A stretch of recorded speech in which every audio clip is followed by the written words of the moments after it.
Blue Chilean eagle. And in those two names, there are obviously two colours, blue and grey. But if you have a close look at Bruce, you're going to notice that he's pretty much brown and yellow. And the reason for that is because he's a young bird.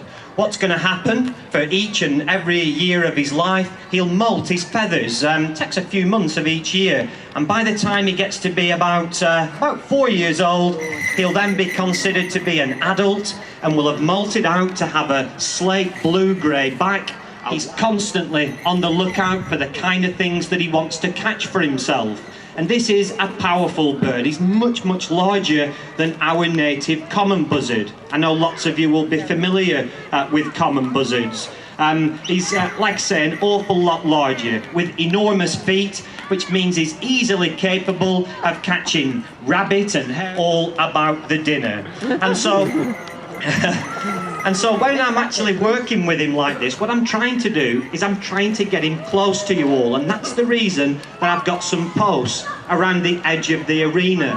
See, the problem that I've been having with Bruce is that he's quite a timid bird, and he finds I spend weeks and months and years even trying to get the birds to be as good as possible. Eventually, I want this bird to be as good as his dad. I flew his father, called Ebor, here at the castle from 2005 right up to and including the 2010 season. And he were absolutely brilliant, spectacular. He'd come off the castle rampart wall, but then I'd hide the food into my gloved hand. I'd raise my hands up in the air, and that was a signal that his dad understood, and he would start climbing, circling high up above the arena. I were getting him to go up to some incredible heights, 3 and 4 and 500 feet in the sky. And then what I would do at the critical moment when he was directly overhead, I would produce the food either on the end of my arm or on the log in the middle of the arena, and he would dive in head first, long wings tucked in tight at the side of his body, and he would come in like a feathered bullet, hitting speeds over 100 miles an hour. And I'll tell you what that's all about. In 2010, I was flying him. He was doing a really, really good show, and I had him high up. He wasn't directly overhead. He was pretty much over the top of where the hedge is there.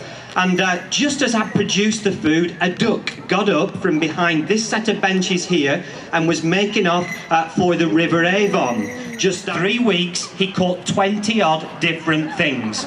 More ducks. He caught wood pigeons, jackdaws, squirrels, and even a grass snake on one of the shows, which he caught on the side of the mound, and he swallowed it straight down in one go. My entertainments manager had had enough at that point and effectively sacked him. But it's worked out brilliant, everybody, because what we did is we acquired a female. She's called Heather, and we put them in place at the International Centre for Birds of Prey and successfully rear 7 babies, Bruce being the 7th of those. And to my knowledge, they are the only breeding pair of grey eagle buzzards here in the United Kingdom. So it really has worked out fantastically well. Both mum and dad, they've got babies again this year. So it really is the River Road here, and you're welcome to come and have a look at the birds at any point on your visit today. The box is divided in half. It's got carpet on down at ground level, and I've got fans in at either end to keep it lovely and cool for the birds, so it's air conditioned. So obviously now we can move on and have a look at Dyson. Dyson is a vulture. Not any old vulture, he's an African vulture called a white Seven, and 8,000 people every day. But Dyson, like I say, super confident, not bothered that you're all staring at him. But once upon a time, he was exactly the same as Bruce. Like I say, it just takes a bit of time for the birds to work everything out. And it's very important to me that the birds are happy to be here. And something I can tell you for certain is that if they weren't happy, they would not be doing watching the show, and that's the way that it is. There are certain things that scare the birds, and I know that quite a few people from the Jaguar show, anybody himself, or does indeed manage to see another vulture descending out of the sky, he's going to home in on that target. And that's the reason that you can often end up with hundreds of vultures around a dead animal. There's actually we got him a female, put them in the aviary together, but even after months and months and months, the lady vulture, well, she just didn't fancy him. She wanted nothing to do with him at all. We eventually managed to swap her for a different female, and she was exactly the same. I don't know what it is about Dyson, but she actually took... I've already mentioned a couple of vultures that we have, but as far as eagles are concerned, they don't get bigger than this. However, bear in mind, Marvin with an 8-foot wingspan. Marvin's about 5.5 kilos with a 6.5-foot wingspan, so a substantial bird. He's designed to live in pretty harsh conditions in far eastern Russia. When you've got to go, I can assure you. But anyways, getting a little bit hot and bothered here, so I'm keen to put him back into his cooler travel box. He's coming, David. So anyway, let's give Marvin a really big round of applause. So signals, so when I've got my hands up in the air, he understands that I'm asking him just to do something a bit more exciting. I was mentioning before about dogs. This bird is petrified of dogs. Can't stand them at all. Where he's concerned, he just finds them very, very scary indeed. So when I'm working with him, the whole idea is that nothing's going to be scaring him, and we can get on and fly him properly. He's happy to keep circling, and that's his job, to stay up in the air until such time that I want him to come along and land on the end of my arm. He knows the whole area. He regularly goes off flying on thermals, rising currents of warm air. I've seen him on countless occasions go up so high, even in a clear blue sky, you can't even see him anymore. And I hear people on the benches muttering things along the lines of, "Clever so-and-so, he's never going to see that bald eagle again."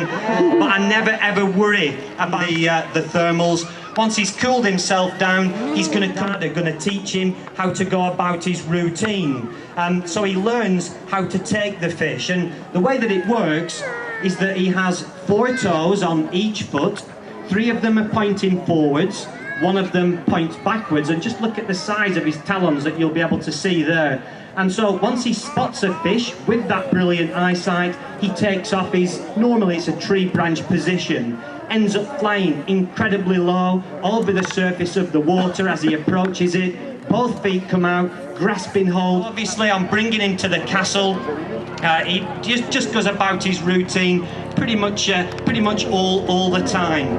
He loves it when the wind, all the birds do to be honest, when the wind blows up this grass bank, because then it's going to push him up, lift him up into the air. He hasn't got an engine like that rather annoying helicopter flying overhead.